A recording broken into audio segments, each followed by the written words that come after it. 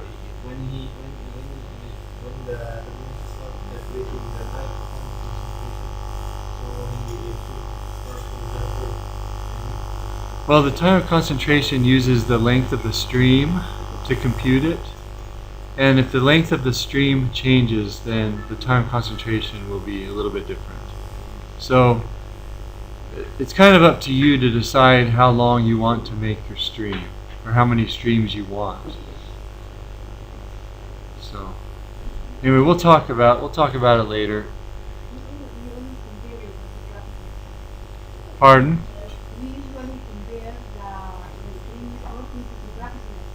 Yeah, so just read a topo map like this. And this isn't a very good map. But you could use, if you have streams or something on this map, you might be able to use those. It looks like our threshold, we can decrease our threshold even more because I don't see any streams. But maybe you're modeling some big flood, and in that case everything kind of turns into a stream. And so it just depends. Let's change it to 100 square kilometers. That's going to reduce our streams.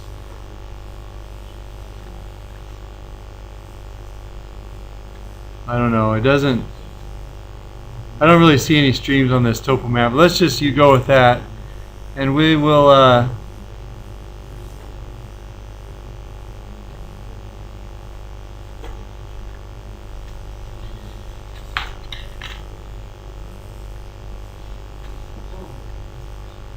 okay, so let's just delineate a watershed here. So to delineate a watershed, I can go to the drainage module and I create my outlet points. So let's create an outlet point maybe here, and we'll create another one here. And then I'll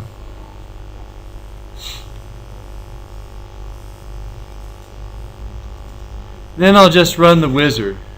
Okay, so we'll do the delineate basins wizard.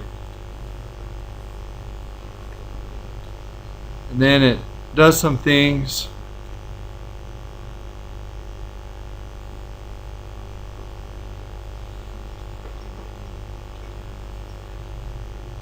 WMS will compute some basin data. So that's it. That's how you delineate watersheds. It's very simple. You just create your outlets and use the delineate basins wizard. If I were to go through those 8 steps, do you remember what the 8 steps are? The first step is to read in your elevations, right? And then what? And then you run topaz. And that might be steps 2 and 3, because that computes flow directions and then flow accumulations. And then what's after that? So create your outlets. And we've done the outlets. That's this tool right here. And then what's the next one? So DEM to stream arcs.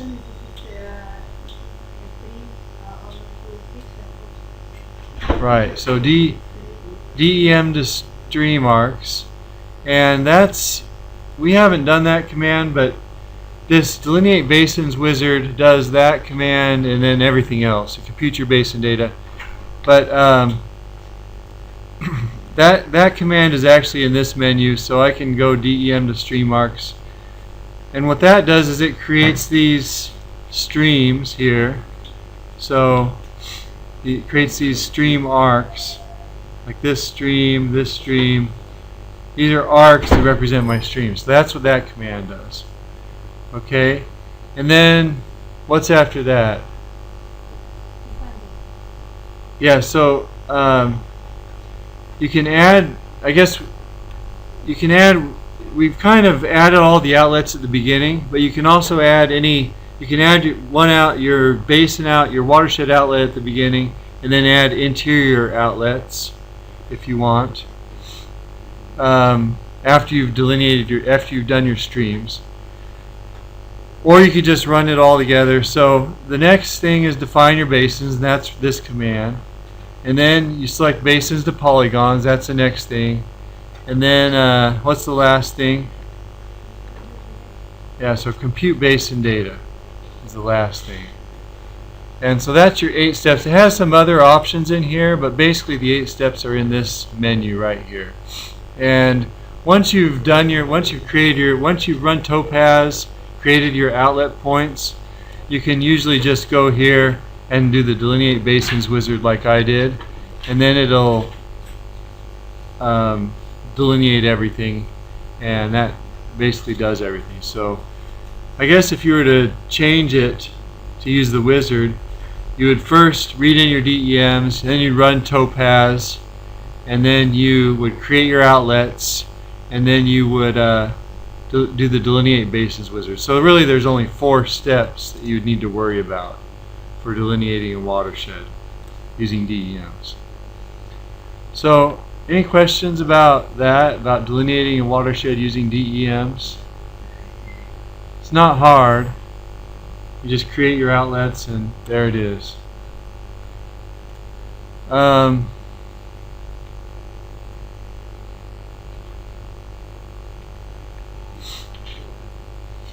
now we're going to talk about some more advanced types of watershed delineation. And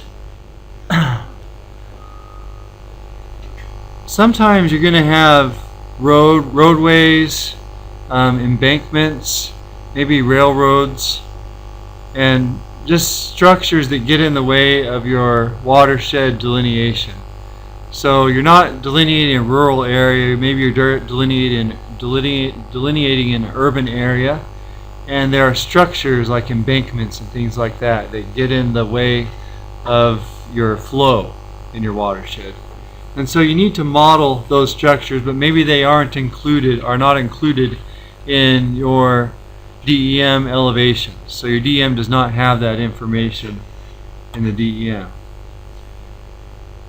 So we're going to talk about how to take care of those issues. We're also going to discuss some other things you can do with DEM delineation. Another problem you might have is, for example, if you have a big pit, maybe a gravel quarry or a large mine or something, a large open pit mine in a watershed, then you'd want to model the water that goes into that pit somehow. And you can do that. So I'm not going to talk too much about this. There's a fill command. If you have gaps in between your DEM cells, you can use this fill command and it'll fill in these gaps. But really, this is not a problem. It used to be that this was a problem, and so we would tell people about that. But I'm going to skip over it. The delineation wizard we've already talked about, and the delineation wizard, like I say, there's 4 things that you need to do to use the wizard. You read your elevations, you run Topaz, define your outlet points, all of your outlet points, and then run the wizard. And those are the 4 steps. So instead of having 8 steps, if you're using the wizard, there's just 4 steps. It's really nice if you're just doing a quick DEM delineation, but it's kind of it can cause problems if you have made some manual changes to your delineation, because it deletes any manual changes that you make to your watershed. So another option is this redistribute. We've already talked about this, but you can select your basin boundary and your streams, and you select this redistribute, and this will smooth your make your boundaries so they're not so blocky, as well as your streams. It gets rid of the blockiness. So this is the original, what it originally looked like, and this is what it looks like after smoothing your streams and your boundaries. And it doesn't have an impact on your answer, but it just makes your model look nicer. The one problem is with DEM delineation, like I mentioned, is sometimes you'll have a roadway, and this red line here, it goes along like this. This red line represents a roadway, and sometimes you'll have a roadway embankment, and you want to model all of the water that hits this roadway and goes to these points here. So let's say I have a road, this road, and I'm modeling these 4 watersheds here, and these areas in between the watersheds and in between the road, the thing that happens is water hits this road, and what happens in reality is it hits the road, and since the road is up a little bit, it's on an embankment, it goes along the road until it gets to this location. And in this case I have some culverts at each of these outlet points along the road. So a culvert, you know what a culvert is? Okay, so I have culverts, just pipes under the road that convey the water beneath the road at these locations. But I want to include these areas in my watershed model. So the way I include these areas, does anybody know what do I do to include these areas in between these watersheds along the road? Anybody know what I would do? What's that? Yeah, so you can manually draw a stream, exactly. And so what you do is you start a little bit upstream from the outlet point. You don't want to start directly at the outlet point because WMS will create additional sub-basins for each stream upstream from the outlet point. So I start a little bit above the outlet point and add some stream arcs along the road. And so here, these blue lines here are my stream arcs, and the red is where I've broken the arc so they go to the other outlet. And then after I do that, when I delineate my watershed, so let's look at it before. So this is what it looks like before I add the streams. I add the streams, and then this is what it looks like. So these areas in here that were not previously part of the watershed are now a part of each of the sub-basins.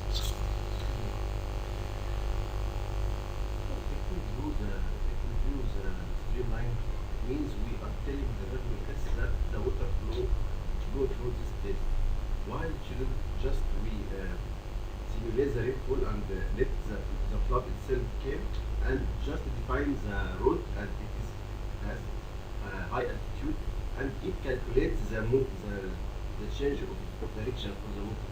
Okay, so that's another way to do this. You could increase the elevation of the roadway. Usually the roadway, especially in Egypt, the roadway will not be included on the DEM because the DEM data is not as accurate. It's not accurate enough.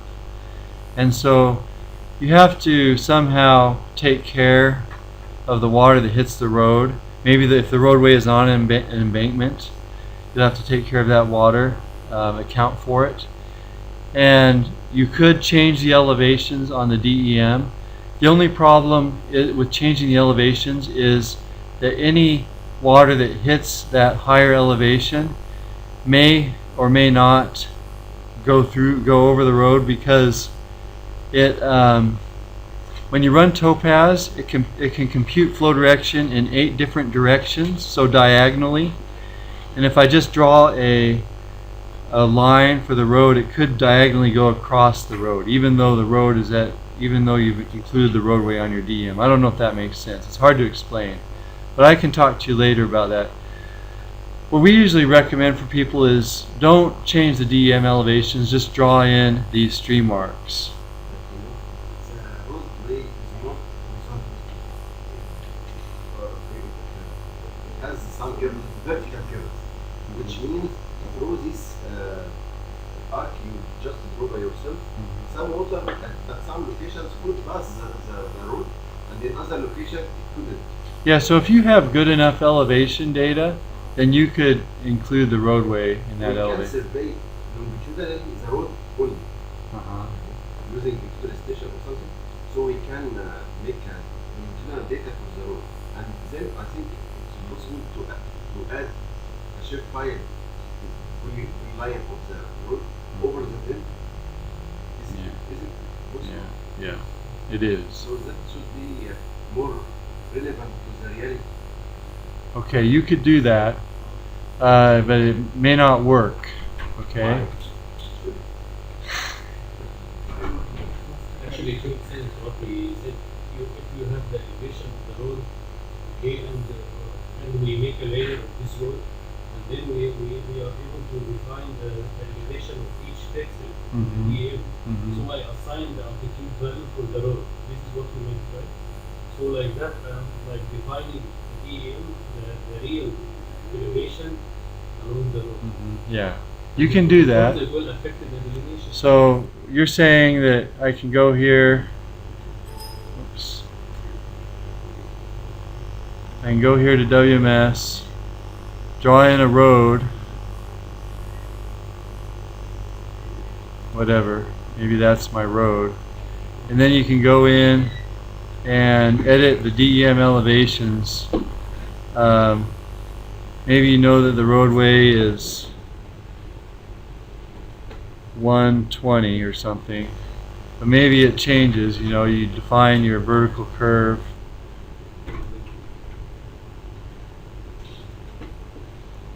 Whatever. Maybe that's your roadway. Okay. Let's say. So you could do that. I mean, I could run it. The problem is that Topaz, when you run Topaz, it may still compute your water to go across the road. Topaz, DEM, whatever, because there are 8 different directions that the water can go. And so I can change my DEM elevations, but the flow may still go across the road, because there's 8 different directions that the water could, there are 3 directions it could go across the road. If the elevation data, I mean, I could change this and we can see what happens. In fact, I could just change all this so it's let's change this whole thing so it's 200 meters.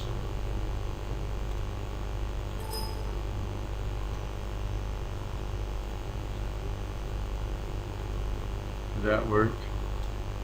Okay, so all those cells are now 200 at 200 meters.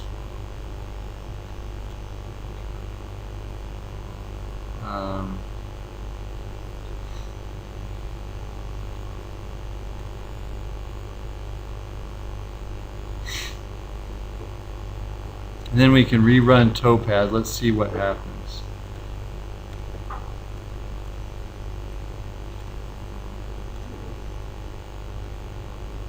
I guess it's going to take a long time, but we can do this. And anyway, you could do that. I mean, you can play around with different options and see what works best for you. You're welcome to try that. Try changing the DEM elevations. Does it work? Okay. And you've done it in WMS? Okay. But the problem is, I didn't simulate the movement of water to display that where it should cross the road and how it will be inundate the other side of the road. I didn't do this. But changing the altitude, it worked. Because I wanted to simulate what will happen if I build a dam. Uh-huh. How it will change the normal flow of the water. So that's an option, certainly an option. It's probably a little more difficult to do that, but you can do that. Can you show us how the last step, how you define the boundary of the basin? How I change the boundary of the basin? Yeah, I'll show you. I'll do a little demonstration. We'll show you how to do that. Okay, another thing you could have is if you have a pit or something in your watershed. This is a open pit copper mine, aerial photograph of an open pit copper mine. And if you want to model that mine or a big pit, you run Topaz, and Topaz is going to fill up any pits automatically. And so, for example, here it's kind of hard to see, but I run topaz, and these are my flow directions. So I put flow here, and it's just going to flow out of the pit and out of that, completely out of that pit. But what really happens is the water goes down to the bottom of the pit. So the way I would model that is by defining an interior depression point. That's the lowest point in my pit.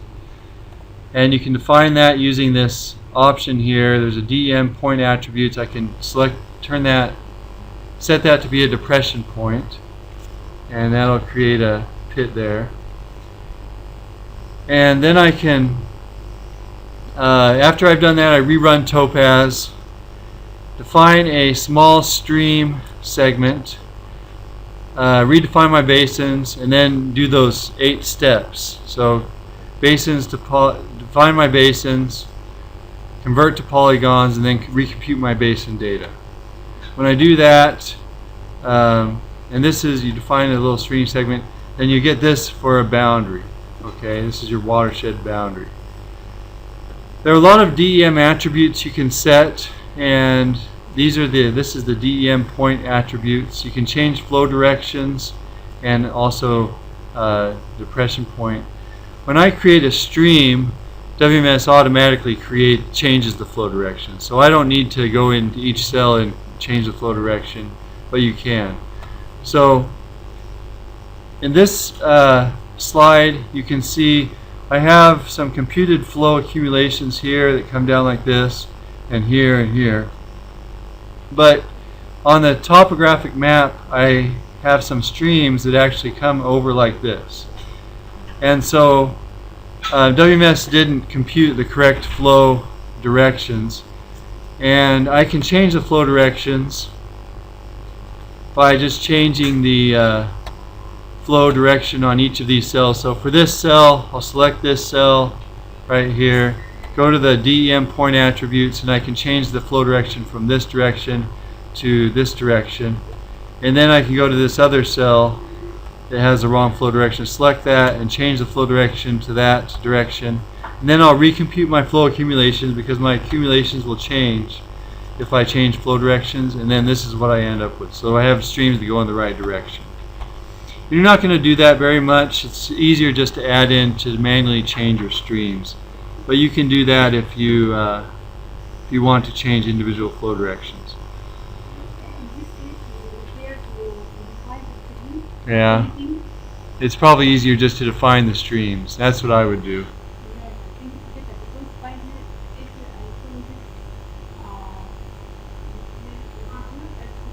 Sometimes the flow direction goes somewhere else. Yeah. So I wouldn't use this, but just to manually create your streams. What if something happened in the picture which directing the flow direction to something like that? So you are following the map which is already has been done some long time ago, maybe 1990. Yeah, so it's possible that the map is incorrect, and if that's the case, then then WMS might compute the right flow directions, but they might not match the map, and so that's okay. It's all right. It's up to you. Yeah. Mention about that to modify the DEM, if we have like road with power, but if we modify the stream instance in the routing, it will be like it will not give me the right velocity, because now I give a direct flow for a direction that is right away. There is no obstacle in the stream. You're saying we might not get the right time of concentration when we compute the time of concentration.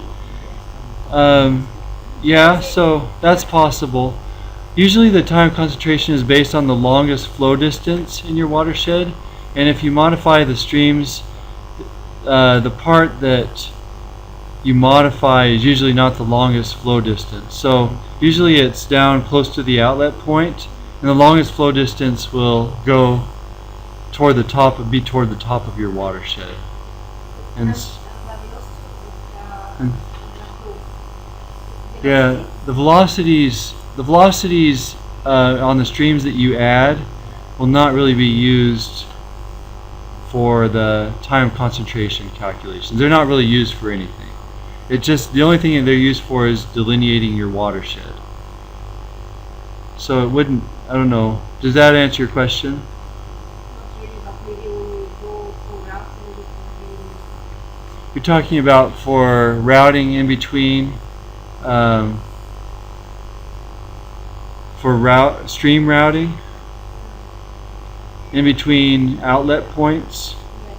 For instance, if it's time, it's not for time of concentration. Uh-huh. You have like a stream cut by rule. Uh-huh. Not in outlet, not in downstream, and not even in upstream. Something substream, sub-basin in the middle. Uh-huh. And then you have to modify your layer Uh-huh. to make the stream go smooth. Uh-huh. This is what we now dealing with. Then, if we are routing your flow, then you have a kind of velocity that is not correct according to the real situation. Uh-huh. Now, Yeah, so you're saying that your velocity is when you define the routing data for HEC1 or whatever, your velocity might not be correct, so your routing might not be correct. So yeah, I mean, you can go in and edit your DEM, your slopes and things, and then recompute your basin data, and so you can get the correct slopes and correct velocities and stuff if you need to. But you can edit almost anything, and even if your velocity isn't correct, you could still just enter a velocity and enter the routing data that you need to enter, and everything should be okay. I don't know, but I don't. Does that answer your question, or? might be, but We'll talk about it later. Yes. We'll talk about. Okay. So another thing you could do, and we've already looked at this, you can edit your individual DEM cell elevations by selecting DEM cells, and you can edit. You can select a stream like this. Select a stream, and edit the elevations along a stream. And there are a couple of ways to edit elevations. Also, if you have a roadway embankment and you want to represent that roadway embankment, we've already discussed this. You can edit the elevations on the DEM beneath that roadway, and if you do that, it's usually a good idea to make one elevation lower. If you have a culvert or a pipe going under that road, you can lower that elevation, and that way water can get through.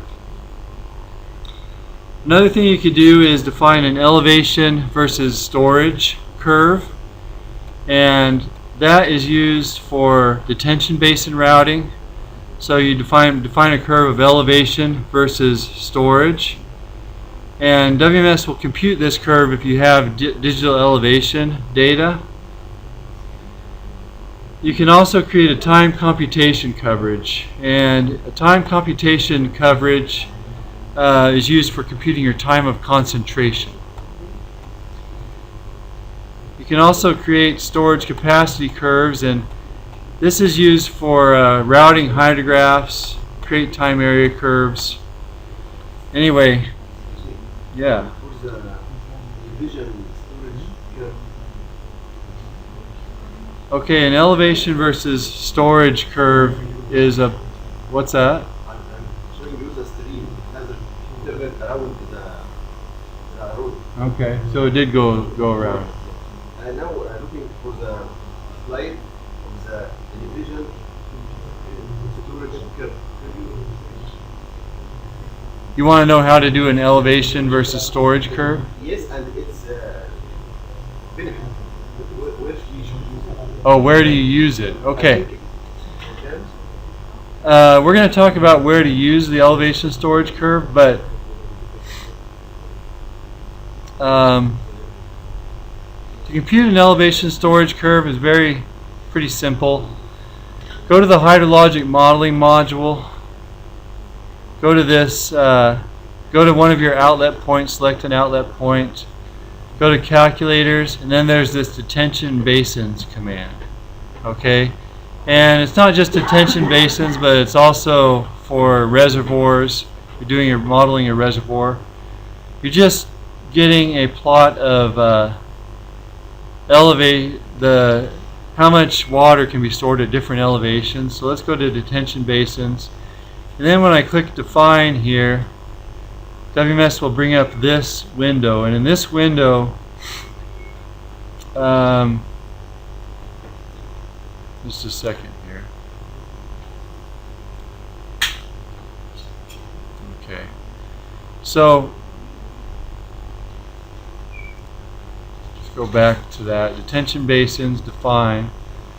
In this window, I define a base elevation for my reservoir or my detention basin, and then I define a top elevation for the reservoir. And so let's say I know that the maximum water surface elevation, maybe the top of my embankment or the top of my dam is, let's say at 190 feet. In this case, I'm using feet. I could change that. Oops, I entered 290. Let's do 190. And we'll get 20 points on the curve. I could change that to 25, 30, whatever. But hit OK here. And then WMS will give me this curve of elevation versus storage. So this is the storage in acre feet. In the United States, we use acre feet. That's kind of like cubic meters, right? It's just a volume. It's just a unit of storage, so volume. So elevation versus volume. And then I can click OK, and then I can map that curve to one of my hydrologic models. So I could map it to HMS or any of these other hydrologic models. When I map it to the model, then I can define a detention basin at that location or a reservoir at that location, and HEC1, in this case HEC1 or HMS, is going to use that reservoir and tell me the inflow, give me the inflow hydrograph as well as the outflow hydrograph from that reservoir. So I'll see what the effect of that detention basin is, on the hydrograph. Okay?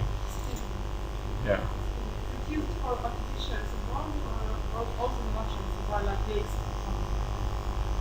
Yeah, you could use this for lakes or reservoirs. Yeah. I should say that another kind of nice feature, I haven't really shown you this, but another nice feature of WMS is there's this trim command. You can trim a DEM to an elevation. So if I want to see what the DEM looks like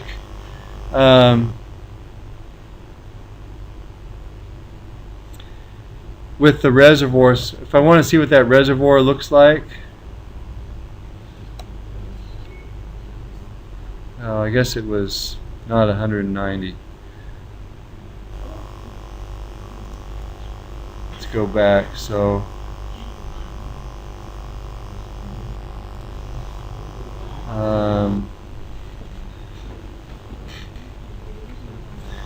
if I want to see what this reservoir looks like at 190 meters, I can look at this DEM, and so this is what the detention basin's going to look like, and it's kind of that's the contours. Contours aren't very good, I guess, but This is the contour below the 190. yeah, this is and actually what you're looking at, I guess we're looking at the basin boundary. Let me turn off the basin boundary. So this is what the contours would look like. You could actually use this, there's a tool here in the terrain data module where you can zoom into contours. this tool. This is called the Set Contour Min Max. I can select these contours and I can kind of see. You can see that things are kind of blocky, like my data isn't very good around here. So, you know, I entered 190, but maybe that the reservoir computations aren't very accurate because my data is not very good around this area. But anyway, you could play around with these options.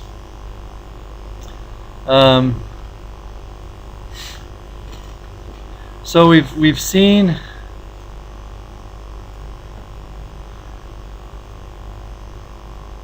let's see.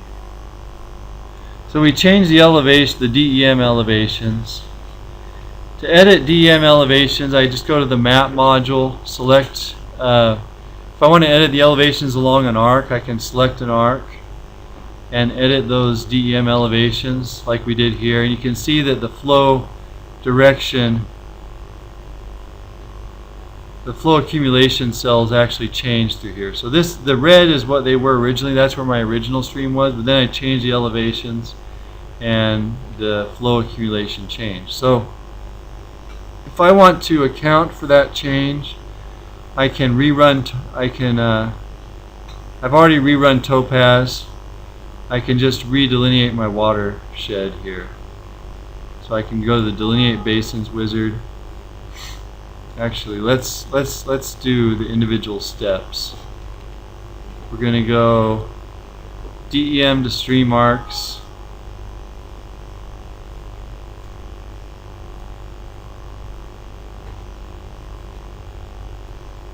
And then we'll go to define my basins, basins to polygons, and compute my basin data.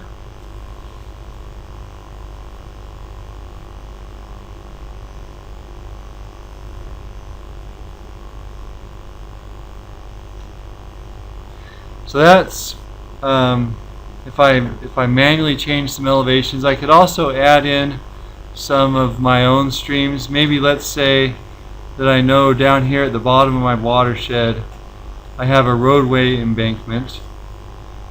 So I can select, go to the map module and create a stream. Let's say the roadway goes something like this. I can just create a stream along that roadway.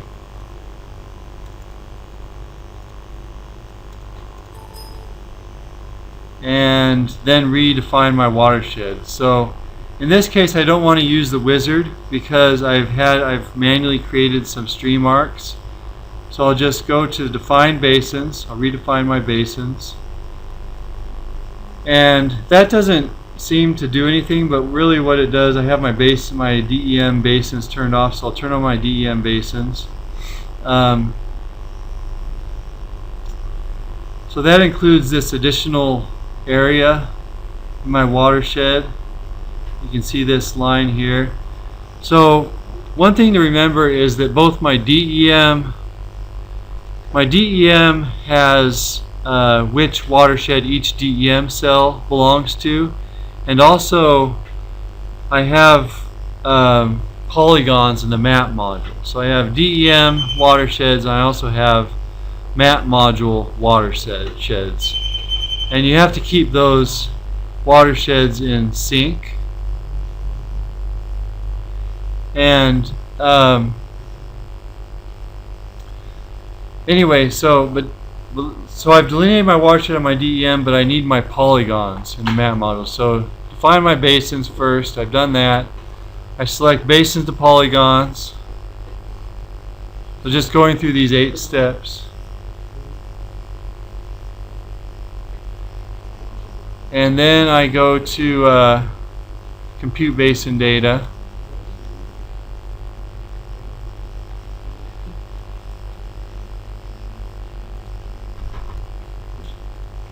And that'll recompute this area, these areas. You'll see this area is 153. It should change.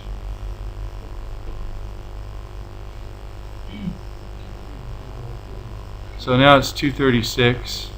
after I added that road. And then I'm done. So if you need to add a road, you just add the road in, then you redefine your basins, do basins to polygons, and then recompute your basin data. So steps 6, 7, and 8, I guess, of those 8 steps, you have to redo if you manually add streams. Yeah. I have lost. Could you could be name the last step? What is this base? I was talking about just manually adding a stream in. So you're creating, I created this stream right here that represented a road, a roadway embankment. And if you do that, you can redefine your watershed using those streams. And the thing this stream does, I mean, I could go in here, and if I turn on my flow directions, you can display the flow directions for your DEM cells. So when I added this stream, it changed the direction of flow in each of these cells along the stream. Okay, so you can do that, or you can just change, like you mentioned, change the elevations.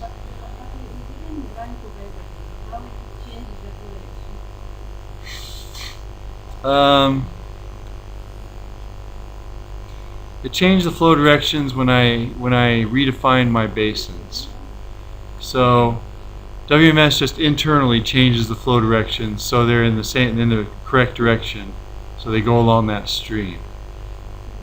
So I think when I asked it about the velocity and I think because the toleration is already modified, so I think every calculation will be correct. Because there will be some modification for the toleration also improved. Yeah. So what was the? When we changed the flow, Dr. Reed moved to me, she said maybe the result will be incorrect because we changed the flow direction. But now it's included already because the program defines the flow direction according to the rules. So I think all the calculation will be correct. Yeah, the calculations will be correct here.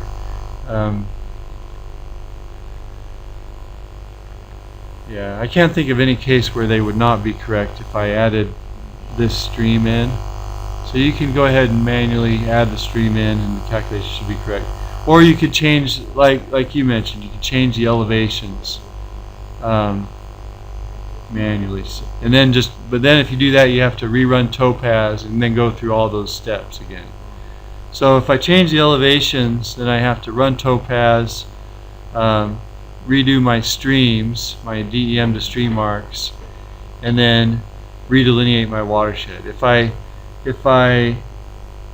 manually draw in some streams, then I just have to redefine my basins, do basins to polygons, and then compute my basin data.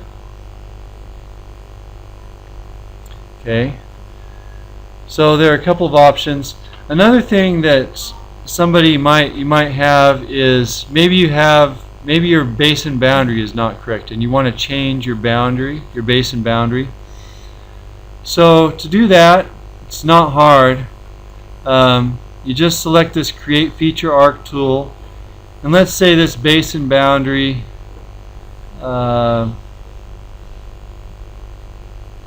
let's say that I know that this basin boundary isn't jagged like this, but I know that it just goes along like this somehow.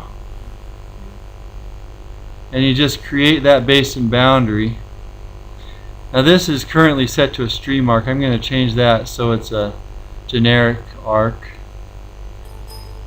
So I added this basin boundary, and then you can delete your other basin boundary.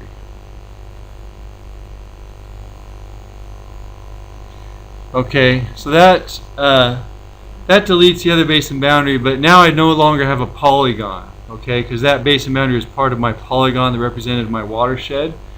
So I have to do a couple of things to clean up my data. So one of the things I need to do is rebuild my polygons, right? I need to have a polygon for this watershed. So I'll just right click on the drainage coverage, select build polygons. Okay. Okay, so I have a polygon here, and then if I go to the hydrologic modeling module, if I select this basin, it's now assigned to this polygon. I just still have a problem though. And the problem is that my area, I have to recompute my basin data, right? And the area isn't correct. And the other problem is on my DEM and my map-based model have to be the same. Okay, so my DEM is, part of my DEM is my DEM-based delineation is my map-based model that was automatically created by the DEM. In this case, I changed my map-based model. So I need to change my DEM to match my map-based model. And you can see here, these are DEM cells. And the DEM cells, this is the basin boundary on the DEM. That basin boundary does not match my map-based model. So I have to get those two to match. The way I do that is I go to the drainage module, and then there's, under the DEM menu, there's this polygon basin IDs to DEM. Okay, you have to select that command, polygon basin IDs to DEM.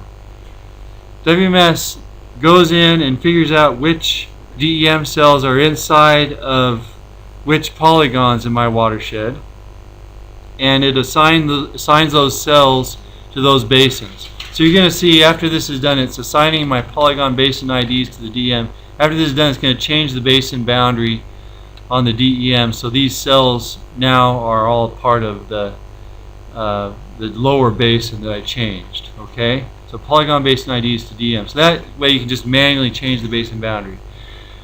After I do that, I have to recompute my basin data. Now the problem is, when I recompute my basin data, I'm going to get some errors. The reason I'm going to get errors is because my flow directions in this part of the watershed are incorrect. So the flow is going to actually cross the basin boundary in some of these areas. It says basin edges were encountered while computing the maximum basin length. That's because some of my basin cells were outside of, the flow directions go outside of the watershed. So I need to fix that. Or I don't need to, there's nothing I can do about it. Because the only thing I could do is I could add a stream arc in there and try to change the basin boundary with that. But you know, for this part of the watershed, and it probably doesn't matter, but for this watershed, the maximum flow distance is not going to be included in this part of the watershed. But it's probably okay, because usually the maximum flow distance starts at the top of the watershed anyway, and this is at the bottom of the watershed. So if you're changing the top of the watershed, you might want to, it might not be the right thing to do to manually change your watershed boundary. But if you're doing something at the bottom of the watershed like this, then maybe it's okay. So.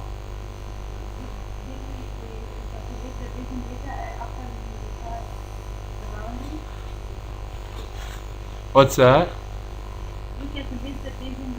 Delete the basin data? Create, calculate. Yeah, so that's what I did. I calculated the basin data, compute basin data. You can compute it, but you get that error message when you compute it. And the error message just means that you have flow directions that go outside of the watershed. And so you might, your basin, maximum basin length may not be correct, and your maximum flow distance may not be correct. But the area itself will be correct. The basin length, everything else is correct. Just those two parameters may not be correct because some of the... Yep, there.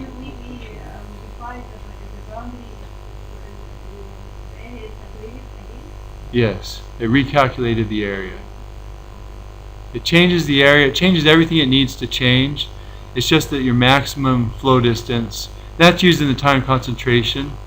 So the maximum flow distance may not be correct, but it will, your areas will be correct. So, any questions about this? It's a lot of stuff.